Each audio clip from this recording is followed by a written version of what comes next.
baru bener fams. Good morning Indonesia yang makin mendunia. Ketemu lagi di Rekam Indonesia bersama Jerry di sini, yang akan menemani selama 30 menit ke depan.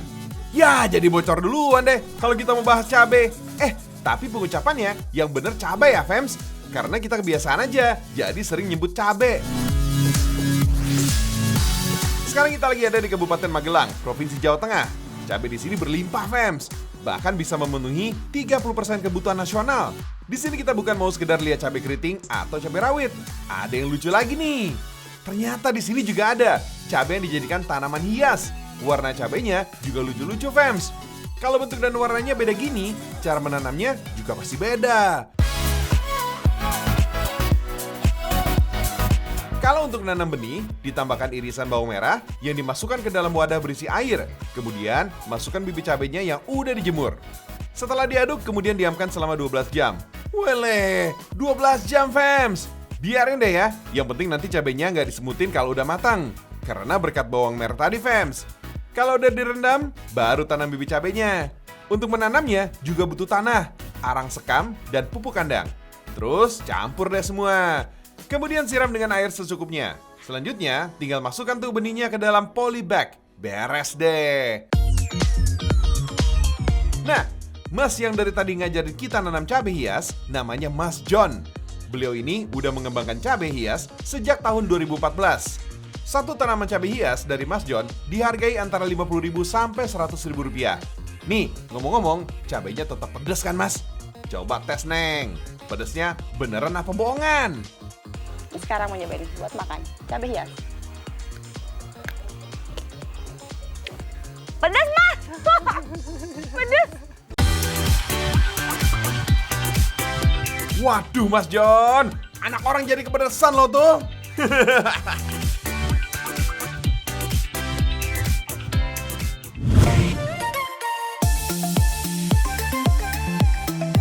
Nah, kalau yang ini juga bukan paprika fams. Kenalin nih, cabai katokon dari Toraja. Pedasnya bisa dibilang level dewa, alias pedas pakai banget. Cabai katokon sebenarnya jenis tanaman khas Kabupaten Toraja. Biasanya tumbuh pada ketinggian 1000 hingga 1500 meter di atas permukaan laut. Setelah ditanam selama 3 bulan, cabai katokon sudah bisa dipanen. Biasanya cabai ini dipanen sebanyak 4 kali dalam sekali tanam. Just info nih, cabai terpedas di dunia ternyata ada 2 di Indonesia. Salah satunya ya cabai katokon ini. Wih, cabai Indonesia bisa mendunia fams.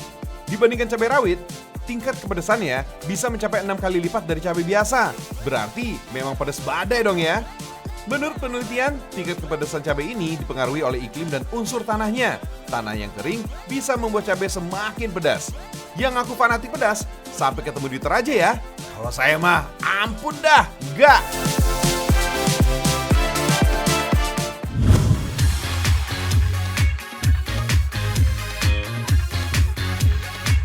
By the way, kalau kalian pecinta pedas, wajib nyobain cabai gendot khas Dieng atau disebut cabai Dieng. Ukurannya emang gede-gede, alias gendut-gendut. Saya gendut tapi nggak pedes loh ya. Kalau dilihat dari bentuknya, cabai gendot mirip paprika ukuran mini. Bedanya, paprika rasanya nggak pedas. Kalau cabai Dieng, bisa bikin lidah terbakar. Selain itu, biji cabai Dieng juga berwarna hitam. Kalau pas ke Dieng, jangan lupa bawa sebagai buah tangan ya. Harga per kilonya cuma 20 ribuan aja.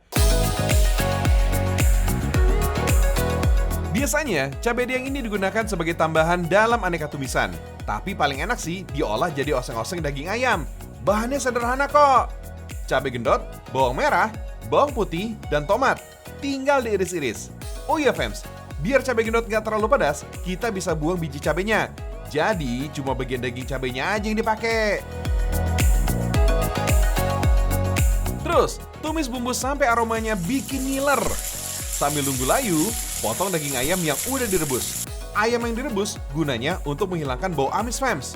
Masukkan serai, jahe, dan lengkuas ke dalam wajan, biar aroma masakan makin harum. Untuk rasanya, bisa tambahkan irisan gula merah dan garam. Kemudian, masukkan potongan daging dan ati ampela ayam. Terakhir, masukkan potongan tomat, lalu aduk sampai semua rata. Widih, wanginya. Kalau udah gini, siap diangkat dan langsung sikat. Udah dibuang bijinya aja, rasanya tetap pedas banget, fams. Cocok nih di lidah penggemar pedas. Makanya, buat yang gak suka pedas, mohon maaf ya, nonton aja dari jauh deh.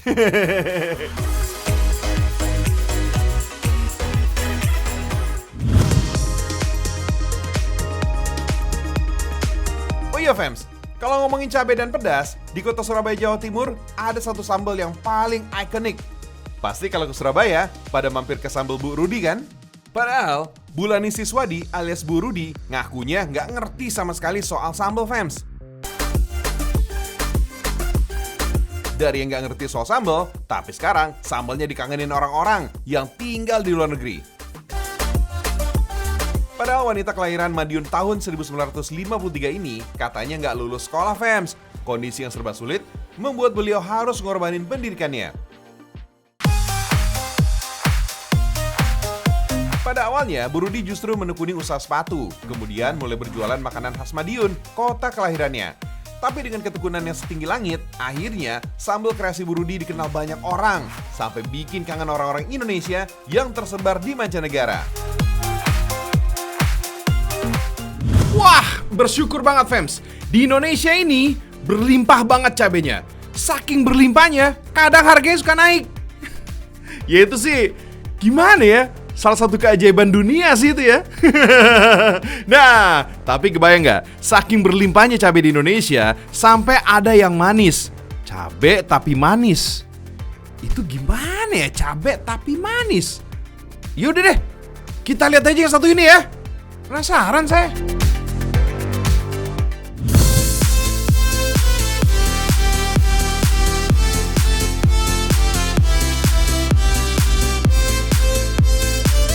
Kalau biasanya sirup dibuat dari buah, kali ini ada sirup yang bahan utamanya cabai merah. Wah, sirup yang pedas dong. Ya gitu deh. Bahan utamanya adalah cabai merah besar, gula, dan pewarna makanan. Kita rebus cabainya dulu ya. Makin lama direbus, nantinya makin pedas juga nih sirup yang dihasilkan. Kali ini rebus selama 20 menit aja, biar nggak terlalu pedas. Lalu, beri tambahan gula pasir sekitar setengah kilogram, sekalian sama pewarna makanan. Aduk terus sampai gulanya larut, lalu biarkan mendidih. Kalau sirupnya udah dingin, tinggal dikemas saja dalam botol. Harga per botol sirup cabai sekitar 15-20 ribu. Bisa juga jadi oleh-oleh dari kota Cirebon nih. Rasanya memang manis kayak sirup biasa, tapi terakhirnya kayak makan cabai beneran. Meskipun agak pedas, tapi sirup cabai ampuh buat melegakan pernafasan karena bikin hangat dan plong. Kalau mau cabai yang manis lagi, ada juga nih, fams.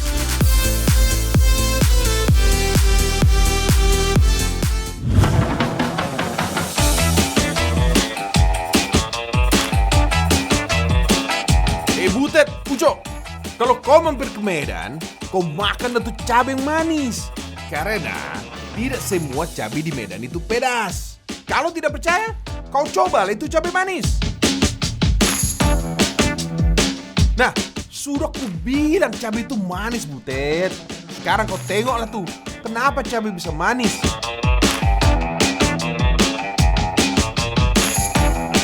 Jadi gini, fams.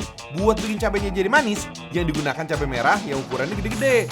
Jumlahnya banyak pula, karena proses bikinnya lumayan lama, fams. Jadi sekalian aja bikin yang banyak. Proses pertama, diapain dulu nih, Bu?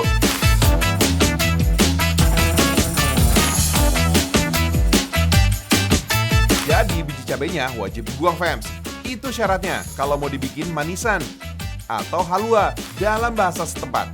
Selanjutnya, rendam cabai-cabainya ke dalam air garam. Habis itu, buang airnya. Terus, rendam lagi cabainya. Tapi kali ini dengan air panas yang mendidih. Sambil nunggu air rendamannya adem, sekalian aja kita siapin air gulanya dengan campuran air yang mendidih. Setelah itu, baru deh campurkan air gula tadi ke dalam rendaman cabai. Kelar nih. Belum, fams. Masih nunggu 15 hari. Sambil disiram air gula lagi setiap harinya. Tapi hasilnya dong, bisa tahan sampai bertahun-tahun. Karena gula dan garam adalah bahan pengawet alami yang paling the best.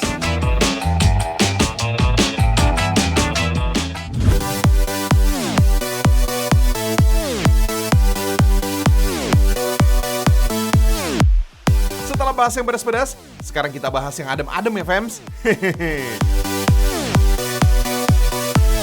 Di dataran tinggi Dieng yang hawanya sejuk, terdapat pembudidayaan bunga calla lily yang rata-rata dimulai sejak tahun 2014. Bunga ini merupakan jenis bunga potong yang berasal dari Afrika Tengah dan Asia Selatan. Tapi kalau ditanam di Indonesia juga bisa fams. Kebetulan bunga ini juga pas banget nih untuk wilayah beriklim tropis. Apalagi bibit bunga calla lily juga banyak terdapat di dataran tinggi Dieng. Oh iya, bunga ini sering digunakan buat dekorasi pesta dan perayaan tertentu. Nah, bunga calla lily yang siap panen, batangnya bisa setinggi 60 cm. Usia pembibitan 7 bulan, bunga ini sudah bisa dipetik dan dijual karena pertumbuhannya sudah memenuhi standar di pasaran. Hebatnya lagi nih, calla lily bisa menghasilkan bunga selama 5 tahun dan akan selalu berbunga setiap minggunya. Padahal fams, dulunya bunga ini cuma dianggap bunga liar yang nggak menarik warga setempat. Nah, bunga calla lily itu ada 3 jenis warna fams. Mau tahu yang bikin beda dari ketiga jenis warna itu?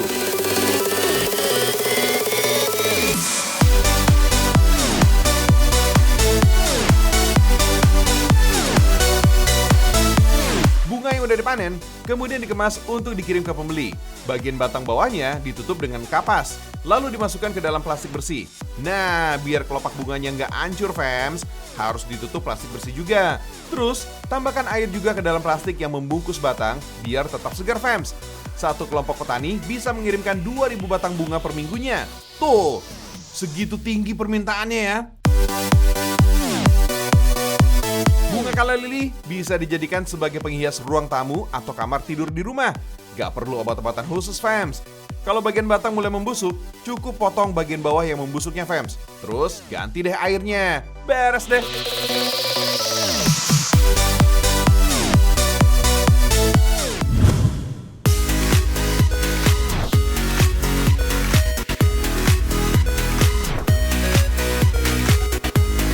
Nah, kalau yang ini asli nih. Ini sih cakep banget fams. Bisa jadi lokasi alternatif saat berkunjung ke Pulau Dewata Bali. Namanya Rumah Gemuk. Lokasinya ada di kawasan Candi Kuning, Kecamatan Baturiti, Kabupaten Tabanan, Bali.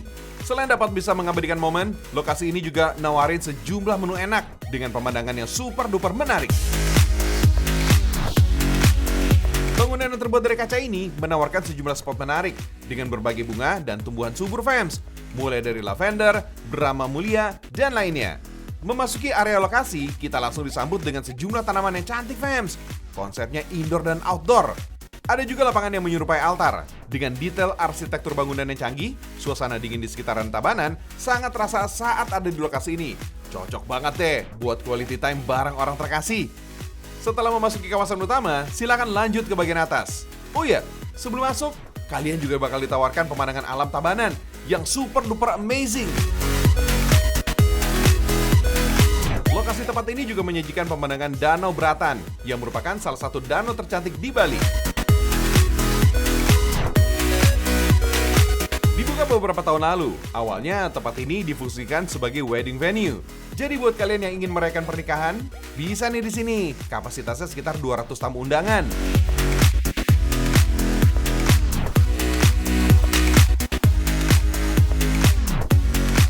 Pada awal musim pandemi, akhirnya tempat ini dibuka untuk umum. Selain bisa digunakan sebagai lokasi pernikahan, tempat ini juga banyak dijadikan sebagai spot untuk foto pre-wed. Biar makin cakep, kemudian dimodifikasi dengan sejumlah tema, seperti sajian menu dengan konsep piknik. Kalian bisa banget nih menikmati berbagai hidangan di tengah hamparan bunga-bunga ini. Bangunan di sini terdiri dari 2 lantai, dengan hampir keseluruhan terbuat dari kaca. Gokil! Terakhir, cobain kulinernya. Untuk konsep menunya beragam, mulai dari menu lokal sampai internasional. Pilihannya juga banyak fans, mulai dari paket berdua sampai paket berlima. Buat bisa berkunjung ke lokasi wisata ini, kalian gak dipungut biaya sepeser pun. Dengan catatan, minimum spending untuk pembelian makanan sebesar Rp50.000. Gimana? Kui nggak nih? Kui lah, masa enggak?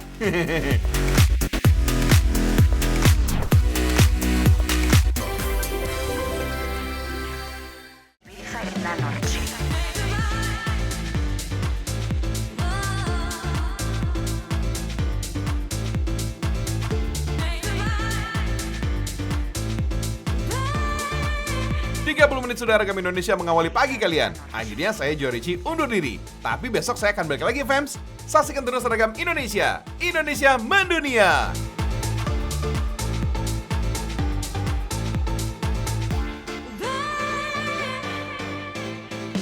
Divisa en la noche.